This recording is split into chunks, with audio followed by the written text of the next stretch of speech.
மன்னவா ஒரு கோயில் இந்த மாளிகை எதற்காக?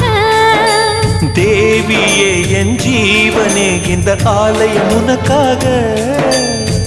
வானில் ஒரு புயல் மழை வந்தால் அழகே என்னை எங்கனம் காப்பாய். கண்ணே உன்னை என் கண்ணில் வைத்து இமைகள் எனும் கதவுகள் அடைப்பேன். சத்தியமாகுமா? நான் சத்தியம் செய்யவா? தொடு தொடுவெனவே வானவில் என்னை தூரத்தில் அழைக்கின்ற நேரம்.